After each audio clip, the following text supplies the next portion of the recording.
I stood frozen in the hidden passage behind my study wall, watching strangers drink champagne in my living room, celebrating my death. "The old man finally kicked it," my grandson Ethan laughed, clinking glasses with a developer in an expensive suit.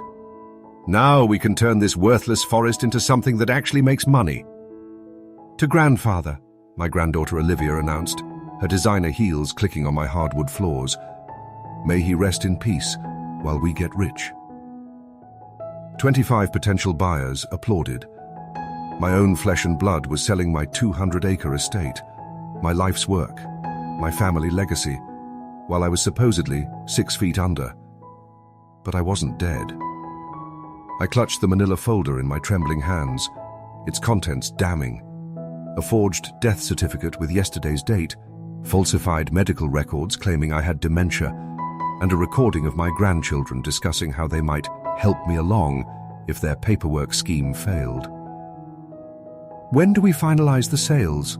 asked a woman in a sharp business suit. "Tomorrow morning," Ethan replied, unfolding property maps across my antique table. 10 million for the lakefront parcels, 6 for the forest sections. By next year, Montgomery Shore's luxury condominiums will replace all these useless trees. Olivia lowered her voice, but the hidden vent carried her words perfectly.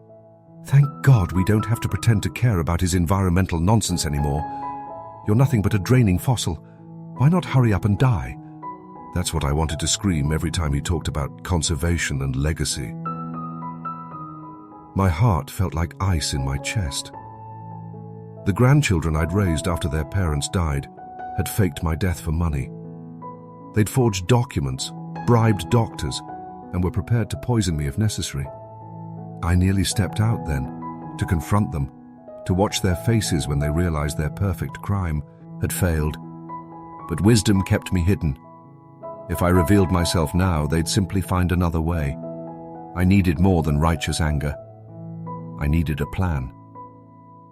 As I watched the developer trace potential golf course locations across land my grandfather had protected since the Great Depression, I made my decision. Tomorrow, they'd become millionaires from land I'd spent a lifetime protecting. But tomorrow held another surprise, because the dead don't stay dead when they bring lawyers.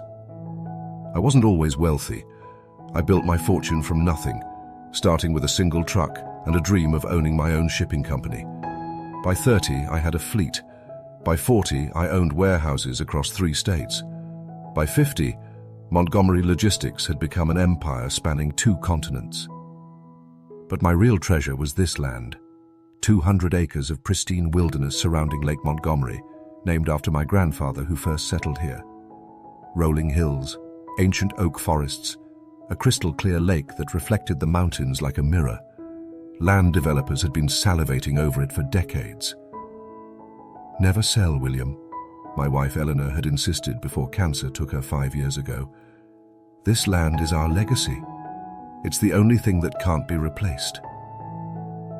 Eleanor had been my compass, my heart. She'd also been right about our grandchildren. "They're hollow, William," she'd warned. "Ethan and Olivia. They see dollar signs where we see sunsets." I'd defended them. How could I not? After my son James and his wife died in that plane crash 15 years ago, raising Ethan and Olivia became my purpose. I paid for private schools, Ivy League colleges, European vacations, everything to fill the void their parents left. "You're spoiling them," Eleanor would say. "They need boundaries, not black cards." But grief makes fools of us all. I wanted to be both grandfather and father. I ended up being neither, just an ATM with a pulse. The tragedy that brought them to us had been sudden, brutal. A private plane crash in the Rockies. James and Rebecca had been returning from a second honeymoon. The investigators said it was instantaneous, small comfort when telling children their parents weren't coming home. Ethan had been 14 then, already showing the handsome Montgomery features, but with his mother's gentle eyes. He'd stood at the funeral stoic, refusing to cry, holding his 12-year-old sister's hand. Olivia had sobbed throughout, clinging to her brother like a lifeline. "We'll take care of you," I'd promised, my own grief a physical weight crushing my chest. Nothing will change. But everything had changed. 2 traumatized children moved into our quiet retirement home. School conferences replaced board meetings. Teenage tantrums replaced peaceful evenings by the fire. Eleanor adjusted beautifully. She'd always wanted a house full of children, but complications after James's birth had ended that dream. She embraced grandparenting with the same passionate energy she'd brought to everything in life. They need structure, she'd insist, when I wanted to give them whatever they asked for. And consequences. Love isn't just saying yes, William. But saying yes was easier than discipline. Yes to the sports car for Ethan's 16th birthday, though he'd failed 3 classes that semester. Yes to Olivia's impulse trip to Paris with friends during finals week. Yes to bailing Ethan out when he crashed the car. Yes to paying off Olivia's credit card debt again and again. Each yes was a band-aid over my guilt. Guilt that I couldn't bring their parents back. Guilt that my wealth had indirectly caused their loss. If James hadn't been successful enough to afford a private plane. Still, I believed we had a connection. Even as they grew distant in their 20s, visiting only on holidays or when they needed money. I convinced myself it was just youthful independence. Ethan pursued business ventures that never materialized. Olivia bounced between fashion design and interior decorating, abandoning each when success required actual effort. Last year, everything changed. I suffered a minor stroke, nothing debilitating, but enough to frighten me. As I lay in that hospital bed, monitors beeping, I realized I'd failed not just my grandchildren, but also Eleanor and the land she'd loved.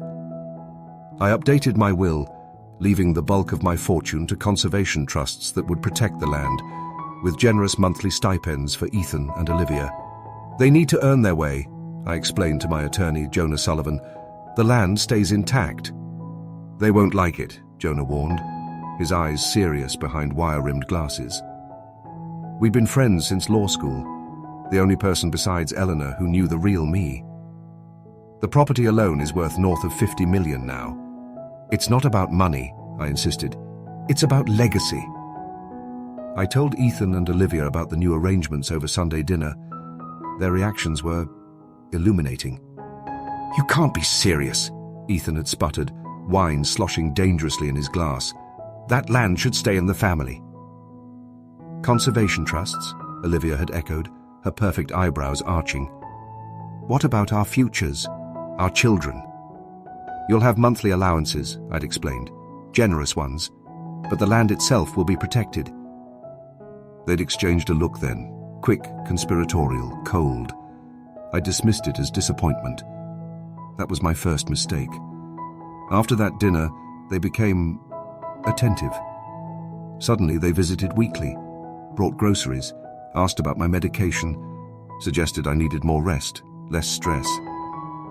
We worry about you, Grandpa, Olivia would say, fluffing pillows I didn't need fluffed. You've earned a break, Ethan would insist, offering to handle paperwork I'd always managed myself. I was touched, foolishly, pathetically touched. That was the night my security cameras mysteriously malfunctioned. The night my prescription medications were rearranged. The night my world began to unravel. Before we continue to the most shocking part of this story, I have a small request. We're working toward our dream of reaching 1,000 subscribers, and without your support, it won't be possible. Please take a moment to subscribe to our channel, like this video, and share your thoughts in the comments below. Here's a question for you. Have you ever discovered someone close to you wasn't who you thought they were? How did you handle that betrayal? And please, don't miss what comes next. The moment I discovered exactly how far my grandchildren were willing to go to get my land. Let's get back to the story. The first red flag appeared 3 months after my stroke. Maria, my housekeeper of 20 years, found prescription bottles in the guest bathroom trash, medications I didn't take. Mr. Montgomery, she'd said, her brow furrowed with concern, these are powerful sedatives, and they have your name on them. I'd never been prescribed sedatives, never needed them. Probably a pharmacy mistake, I'd assured her, but doubt had planted its first seed. Maria wasn't convinced. The next day, she brought me something else, a notepad she'd found in Olivia's purse while hanging up her coat. "I don't like to snoop, Mr. Montgomery," she said apologetically, "but I saw your name and, well, see for yourself." The notepad contained a meticulous timeline. Stage 1, Jan-March, established cognitive decline pattern. Stage 2, April-June, secure medical documentation. Stage 3, July, emergency guardianship. Stage 4, August, endgame.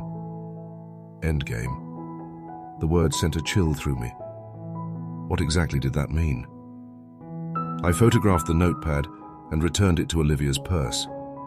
She never knew I'd seen it. The second flowers. Gee, my mail started disappearing. Bank statements, property tax notices, letters from Jonah. When I mentioned it, Ethan suggested memory issues. "Don't worry, Grandpa. I'm handling everything," he'd soothed, patting my hand like I was a confused child. I began keeping notes. Daily journals documenting everything, hidden in my personal safe behind Eleanor's portrait. I wasn't losing my mind. Something was happening. Then came the doctor visits. Specialists I didn't remember scheduling. Forms thrust before me with sticky notes indicating where to sign. "Just routine, Grandpa," Olivia would chirp, "for insurance purposes." One doctor, a neurologist named Dr. Patel, seemed confused by my presence. "Mr. Montgomery," she'd said, reviewing my chart, "your records indicate advanced symptoms, but I'm not seeing them. You're remarkably lucid and coordinated for someone supposedly in your condition." Before I could respond, Ethan had intervened. "He has good days and bad days, Doctor. Today is unusually good." Dr. Patel had seemed skeptical, but continued the examination. Later, I overheard her argue with Ethan in the hallway. "I cannot and will not falsify medical records, Mr. Montgomery. Find another doctor." She was replaced by Dr. Reynolds the following week. After one such appointment with Reynolds, I overheard Ethan on the phone in the hallway. "Deteriorating faster than expected. Cognitive decline. Power of attorney should be simple. Death certificate isn't our problem. Reynolds assured me he'll handle it." Death certificate? My blood ran cold. That night, I called Jonah from Maria's phone. "Someone's trying to declare me incompetent," I whispered. "Possibly worse." Jonah didn't dismiss me. "Give me 24 hours. Say nothing. Act normal." The next day, he called with news that turned my stomach. "Will, someone's filed paperwork claiming you have advanced Parkinson's and dementia. There's a pending application for emergency guardianship, and..." His voice faltered. "There's a draft death certificate with next week's date on it." "Next week?" My mouth went dry. "They're planning something, Will. Something big." I asked Maria to be my eyes and ears. She discovered invitations in Olivia's purse to an estate auction preview at my home. The date? The day after my death was scheduled. My grandchildren were planning to kill me on paper, declare themselves heirs, and sell my land before my body would have even been cold, had I actually died. I began sleeping with my bedroom door locked, refusing food or drinks they prepared. I noticed their frustration growing. "Grandpa's becoming paranoid," I overheard Olivia tell someone on the phone. "It's exhausting. This better be worth it." One evening, I pretended to fall asleep in my study. Through slitted eyes, I watched Ethan rifle through my desk, pocketing keys to my filing cabinets. Later that night, I caught Olivia photographing documents from my safe. The combination she must have watched me enter countless times. Trust, once broken, becomes a physical pain, a hollow ache beneath your ribs. My grandchildren, the children I'd raised after their parents died, were actively plotting to erase me. But the truly disturbing revelation came when I discovered they weren't working alone. While reviewing security footage Maria had secretly recorded on her phone, I saw a visitor I recognized all too well, Charles Sheffield, CEO of Sheffield Development, the same company that had been trying to buy my land for 20 years.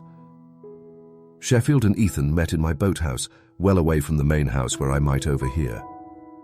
"The timeline is aggressive," Sheffield said, his voice clear on Maria's recording. "Are you sure the old man won't catch on?"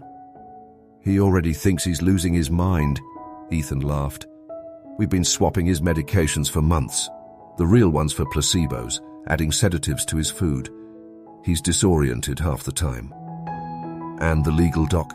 "Humantation?" "Reynolds is handling the medical side. We have a judge in the family court who owes Olivia a favor. He'll push through the guardianship. After that, it's just a matter of making grandfather's condition deteriorate rapidly." "How rapidly?" Sheffield's voice had a cautious edge. Ethan's response was chilling. "Natural causes. Very sad. Very convenient." "I don't want to know details," Sheffield said quickly. "Just make sure it's clean. And remember our agreement. Sheffield Development gets exclusive rights to the lakefront parcels at 20% below market value." "Agreed," Ethan confirmed. "As long as the money is in our Cayman account within 24 hours of the contracts being signed." They weren't just trying to steal my land. They were conspiring with the very developer I'd fought off for decades, and they were planning my actual death, not just my legal one. The final confirmation came when Maria overheard them in the kitchen. "Once the death certificate is filed, how long until we can access the accounts?" Olivia had asked. "Reynolds says the certificate goes active next Wednesday. We'll find him Thursday morning, act devastated, and by Friday the emergency transfer of assets should clear. Saturday's preview party, and we close with Sheffield Development the following week." 50 million, Olivia had sighed dreamily. 25 each. "And all it took was waiting for a fossil to crumble," Ethan had laughed. "Though honestly, I was ready to help him along if necessary. Thank God for Dr. Reynolds." Maria had recorded the entire conversation on her phone. The Tuesday before my scheduled death, I finally understood the full extent of their plan. Maria discovered empty prescription bottles in Ethan's bathroom trash, bottles of medications that, when combined, could cause a stroke in a man with my medical history. Untraceable. Natures. Ulcoses. They weren't just waiting for me to die. They were planning to kill me if their paperwork scheme failed. The entries dated back years. Long before my stroke. Long before the new will. "Grandfather's obsession with that stupid land is pathetic," one entry from 3 years ago read. $50 million just sitting there, while Ethan and I scrape by on allowances. It's medieval. Another from 2 years ago. "Met with Sheffield today. He says if we can deliver the property, he'll make us rich. Really rich. Not just trust fund rich. Says grandfather has blocked his developments for decades. And most damning, from just after my stroke, it's the perfect opportunity. Dr. Reynolds says with the right documentation, we can have him declared incompetent. Then it's just a waiting game, or we help things along if necessary. Either way, by this time next year, Montgomery Shores will break ground, and Ethan and I will never worry about money again." They'd been planning this for years. My stroke hadn't created the opportunity. It had simply accelerated their timeline. I called Jonah immediately. "You need to leave that house," he insisted. "Tonight." "And go where?" "Let them win?" The thought made my blood boil. "This is my home, Jonah. My land. It's not worth your life, Will. It's not about the land anymore," I said, my voice steadier than I felt. "It's about justice." We formulated a plan. I would disappear that night with Maria's help, staying at Jonah's lake cabin while he gathered evidence and legal resources. Meanwhile, I'd let my grandchildren think their plan had worked, that I'd died according to their schedule. But before I left, I needed to know one thing. I needed to understand if there had ever been any love, any genuine connection between us. If the children I'd raised had ever truly cared for me at all. I waited until they were asleep, then slipped into their rooms, first Olivia's, then Ethan's. I stood by their bedsides, studying their sleeping faces. They looked peaceful, innocent. like the children they'd once been. In Olivia's room, photographs lined her dresser. Pictures of her parents, of herself with friends, with celebrities at charity galas. None of me, none of Eleanor. In Ethan's room, the same. His shelves held trophies, collectibles, expensive watches, but no mementos of his childhood with us. No signs that the years we'd spent raising him had mattered at all. As I turned to leave his room, my foot nudged something under his bed. A box. Inside, I found what I was looking for, though not what I'd hoped. It contained documentation of their scheme. Bank account numbers in the Cayman Islands, correspondence with Sheffield Development dating back 5 years, and most devastating, a life insurance policy they'd taken out on me without my knowledge, with them as sole beneficiaries. $2 million, dated 3 years before my stroke. They hadn't just been planning my death since I changed my will. They'd been planning it for years. Maria helped me pack essentials and slip away through the hidden passage that connected my study to the boathouse. As I left my home of 50 years, I took one last look at the portraits lining the hallway. My parents, Eleanor, my son and daughter-in-law, Ethan and Olivia as children. "Where did I lose you?" I whispered to those innocent young faces in the frames. "When did money become worth more than family?" From Jonah's cabin, we watched the plan unfold through Maria's eyes and ears. Wednesday night, Dr. Reynolds filed the death certificate. Thursday morning, Ethan discovered me missing, presumably dead somewhere on the property. Search parties were dispatched, carefully avoiding areas where I might actually be found. By Friday, they'd declared the search hopeless. I'd clearly wandered off in a dementia episode and met some tragic end. A small memorial service was hastily arranged. Crocodile tears were shed. Emergency probate was granted. Given the unusual circumstances, the speed of it all was breathtaking. Within 72 hours of my death, my grandchildren had been declared my legal heirs, my assets transferred to their control, and preliminary sales agreements signed with developers. What they didn't know was that Jonah had been laying legal groundwork of his own. Every fraudulent document they filed was being catalogued as evidence. Every false statement they made was being recorded. Every illegal transaction was being tracked. And then came Saturday, the auction preview party. Developers, investors, and luxury real estate agents gathered in my home to divide my legacy while sipping champagne and admiring the sunset over land that had been in my family for generations. Maria, still employed as the housekeeper, wore a hidden microphone as she served hors d'oeuvres to the vultures. "The lakefront parcels will start at $5 million each," Ethan was telling a developer from Chicago. "We're thinking branded luxury villas. Montgomery Shores has a nice ring." "What about the conservation issues?" the developer asked. "I heard the old man was an environmentalist." Olivia laughed, a tinkling practice sound that held no humor. "Fortunately, his outdated views died with him. We're the legal owners now, and we have different priorities." "Like making money instead of feeding deer," Ethan added, and the men shared knowing chuckles. The most damning exchange came later, near the library where Maria was replacing empty champagne bottles. "I can't believe how smoothly this went," Olivia murmured to Ethan in a rare moment alone.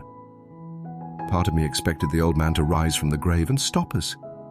"Please," Ethan snorted. "He was already half dead anyway.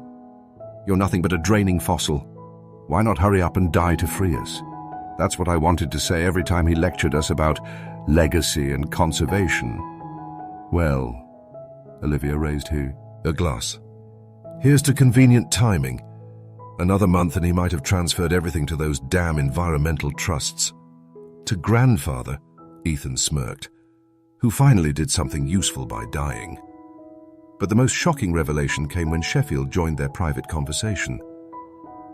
"There is one loose end," he said quietly. "The housekeeper. She knows too much." "Maria?" Olivia sounded surprised. "She's harmless."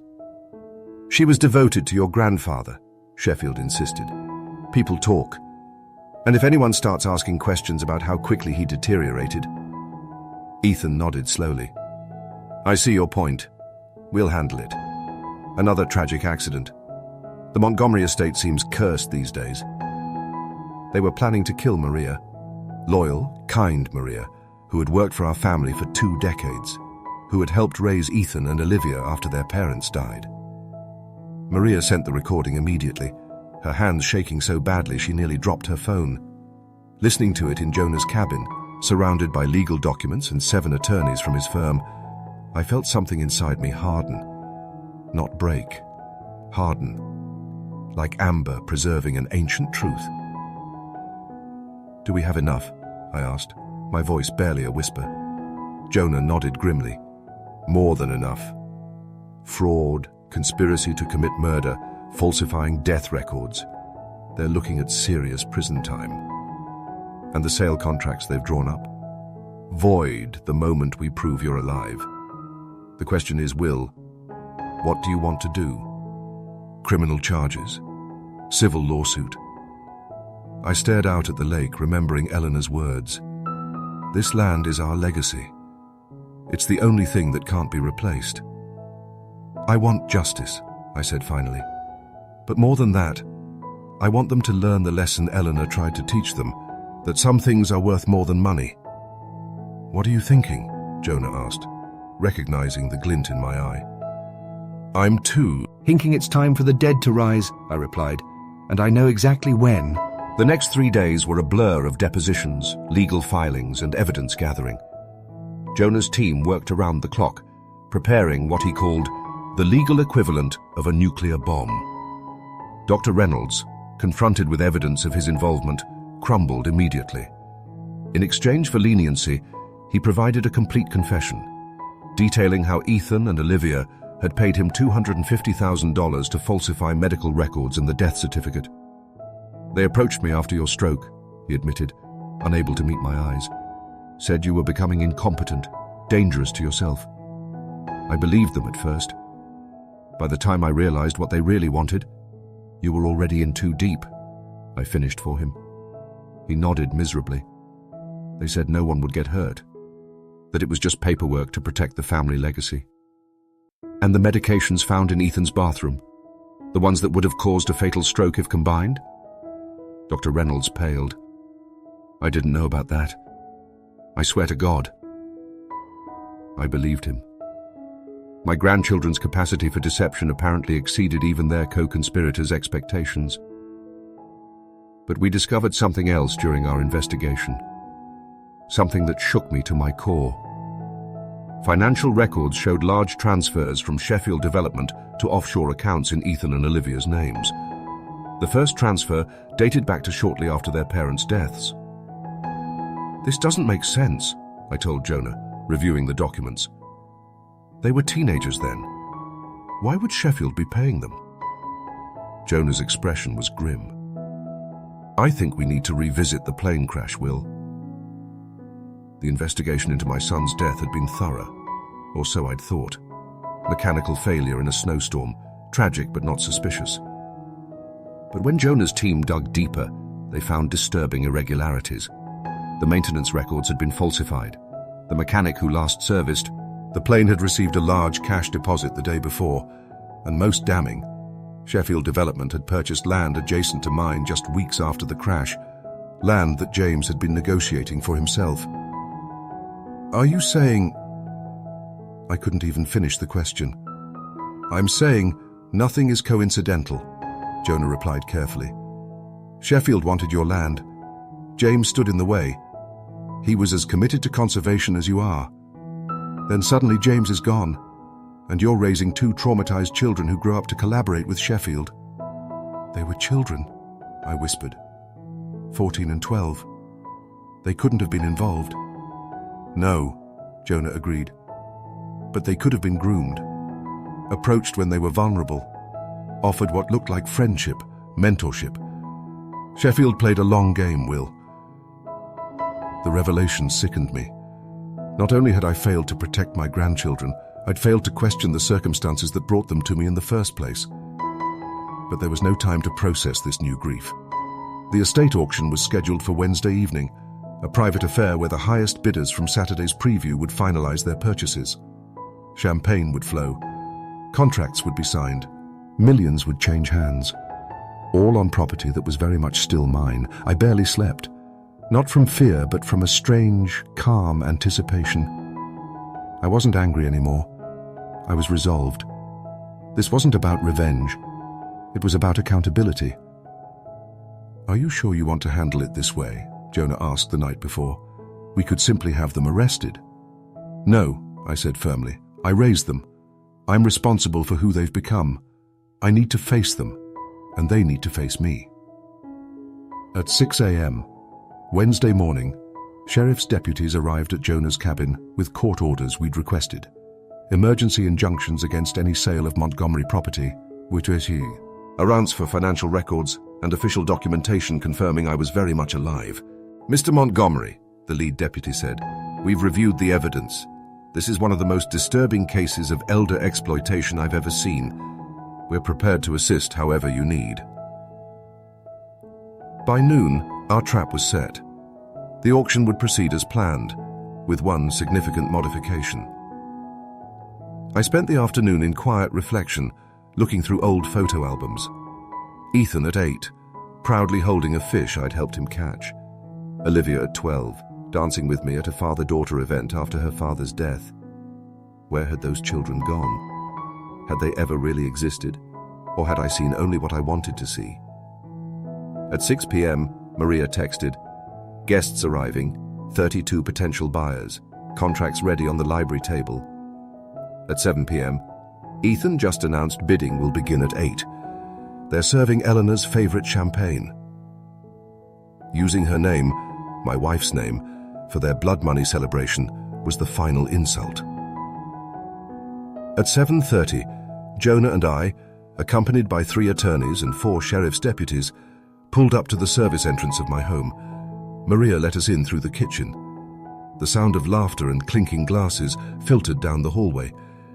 In the reflection of a hallway mirror, I caught sight of myself, thinner than 3 months ago, my face lined with new grief, but my eyes clear and determined. "Ready?" Jonah asked softly. I straightened my tie, Eleanor's favorite, the blue one with small silver anchors she'd given me on our 40th anniversary. "Ready." The library doors swung open with a dramatic thud that silenced the room instantly. 40 heads turned as one, champagne flutes frozen mid-toast. Olivia saw me first. The champagne flute slipped from her fingers, shattering on the hardwood floor in a spray of crystal and expensive bubbles. Her face drained of color so rapidly, I feared she might faint. Ethan was slower to register what he was seeing. He blinked once, twitted, say as if trying to dispel a hallucination. When understanding finally dawned, he took an involuntary step backward, colliding with Sheffield, the developer from Chicago. "Good evening," I said, my voice carrying easily in the stunned silence. "I believe you're here to bid on my property. I'm William Montgomery, the very much alive owner of every acre you're attempting to purchase." The room erupted in confused murmurs. Potential buyers looked to Ethan and Olivia for explanation, finding only horror-struck faces. "Grandpa," Ethan finally managed, recovering enough to attempt damage control. You're alive. It's a miracle." "Not a miracle, Ethan. Simply the failure of your murder plot." The gasps were audible. Several guests began edging toward the exits. "Sheriff," I nodded to the lead deputy, "please ensure no one leaves. Everyone here is a witness to attempted fraud." Olivia found her voice, though it trembled. "This is ridiculous. Grandpa is clearly confused. His dementia is non-existent," Jonah interrupted, stepping forward. "As confirmed by 3 independent neurological evaluations this week. What does exist, however, is extensive evidence of conspiracy, fraud, and attempted murder." He gestured to his associates, who began distributing document packets to the stunned guests. "What you're receiving are copies of the falsified death certificate, forged power of attorney documents, and most damning, recordings of the Montgomery siblings discussing their plot to eliminate their grandfather for his land." Sheffield, the Chicago developer, threw his packet down in disgust. "Is this some kind of sick joke? We were told this was a legitimate estate sale. It was meant to be, I said quietly. Just premature. I walked to the center of the room, where a large map of the property was displayed on an easel, divided into parcels, each with a minimum bid marked in Ethan's handwriting. This land has been in my family for 4 generations. It was never for sale, not at any price, and it never will be. At least, not for the purposes you intended. I turned to face Sheffield directly. I'm particularly interested in your role in all this, Charles. Not just the fraud, but going back 15 years. To a certain plane crash. Sheffield's face went ashen. I don't know what you're talking about. I think you do. My son's plane. Mechanical failure that wasn't quite so accidental. Land deals that proceeded suspiciously quickly after his death. And 2 vulnerable children who somehow ended up in your sphere of influence. That's absurd, Sheffield blustered, but his eyes darted toward the exit. Sheriff, I said calmly, I believe Mr. Sheffield was about to leave. Would you be kind enough to escort him to the station? I understand the FBI has some questions about crossing state lines to commit conspiracy to murder. As the deputies led a protesting Sheffield away, I turned back to my grandchildren. Olivia was crying now, black mascara streaming down her perfect cheeks. Ethan's face had hardened into something ugly and unfamiliar. You have exactly 1 hour to remove your personal belongings from my home, I told them. The deputies will supervise. Anything left behind will be considered abandoned property. You can't do this, Ethan hissed. We're your family. No, I said, feeling only sadness where rage had once burned. Family doesn't plot murder over real estate. Family doesn't fake death certificates. Family doesn't raise a toast to their grandfather's death while wearing his watches and selling his land. You don't understand, Olivia sobbed. Sheffield had evidence about the crash. He said it was our fault, that our parents died because of us, that we owed him. The revelation stunned me. What are you talking about? We were fighting on the phone, Ethan said quietly. The night of the crash. Dad was distracted, upset about something we'd done. Sheffield found the phone records, the tower pings, and he said he could prove Dad was negligent because of us, that we'd lose everything, the inheritance, this house, you, unless we helped him get the land. For a moment, just a moment, I saw the scared children they'd once been, manipulated, threatened, twisted by a predator who'd recognized their vulnerability. But then, I remembered the journal entries, the gleeful planning, the champagne toasts to my death. If that's true, I said carefully, then you had 15 years to tell me. 15 years to ask for help. Instead, you chose Sheffield. You chose money over family. And you chose to kill me when I stood in your way. I addressed the room at large. As for the rest of you, consider yourselves lucky that I'm not pressing charges for attempted conspiracy. Leave my property immediately. As the stunned buyers filed out, I gestured for Jonah to distribute another set of documents, these only to Ethan and Olivia. What's this? Olivia asked, staring at the thick legal document. That, I explained, is a restraining order, barring you both from coming within 1 mile of any Montgomery property. It's also notification that you've been removed from my will, effective immediately.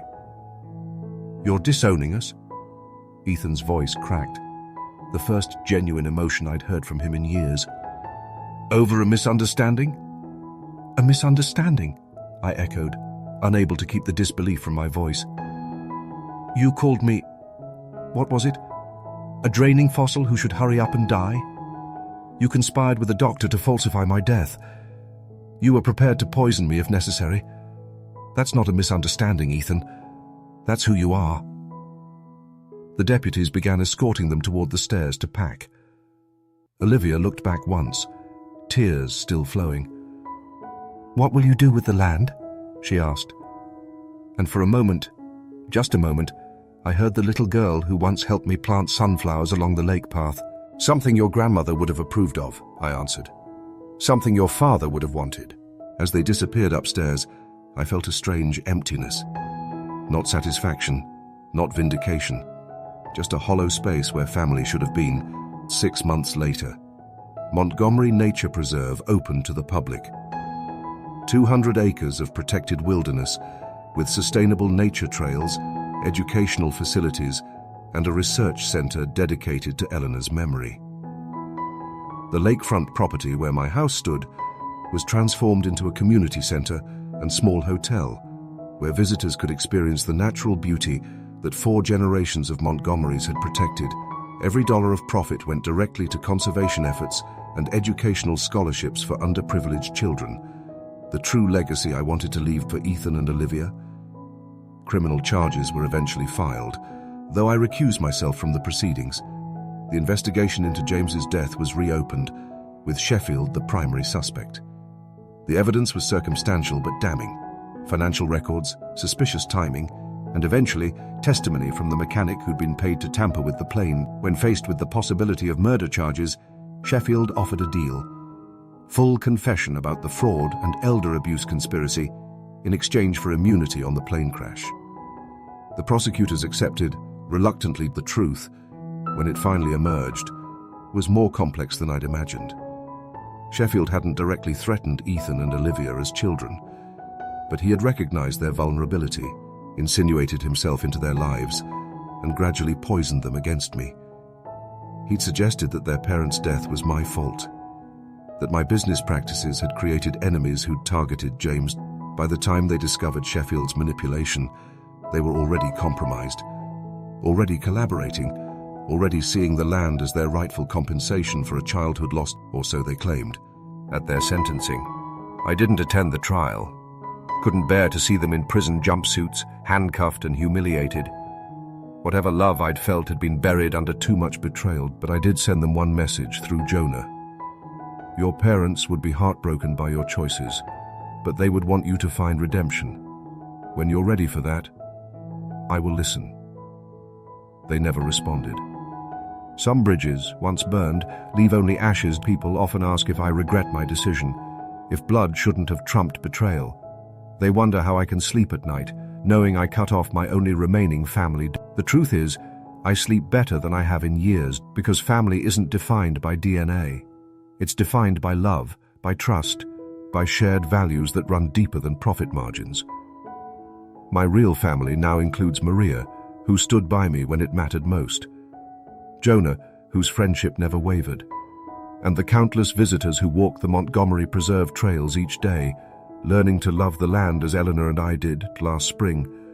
A young girl approached me as I sat on Eleanor's bench, overlooking the lake, no more than 10 years old, with serious eyes and a notebook full of sketches of native birds.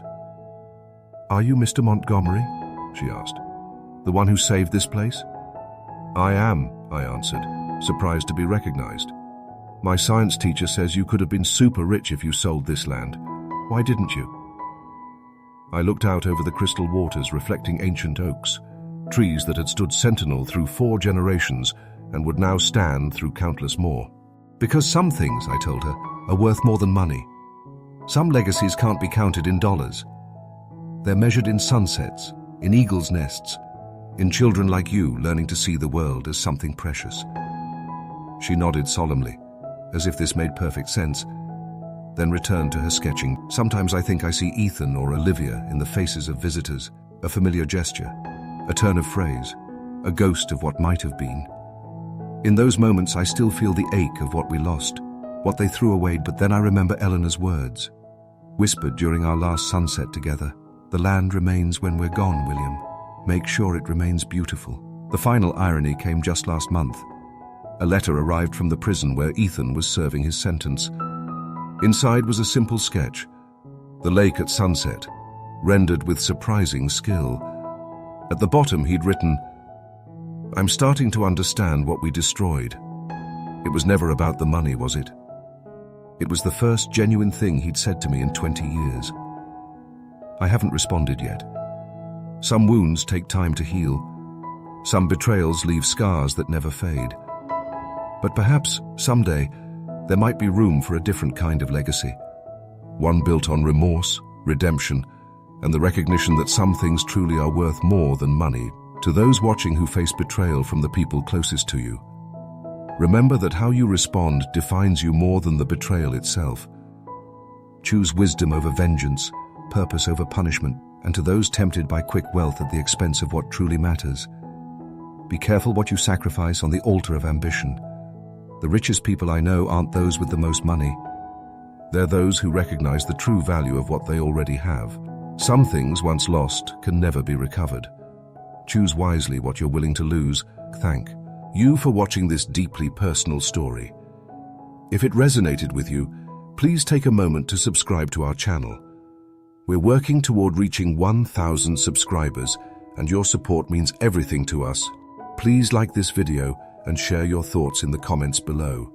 Have you ever had to choose between wealth and principles? What would you have done in my situation? Remember that true wealth isn't measured in bank accounts or property deeds. It's measured in purpose, integrity, and the legacy we leave for generations to come. Thank you again for your time and your support. Together, we can share stories that remind us what truly matters in this life.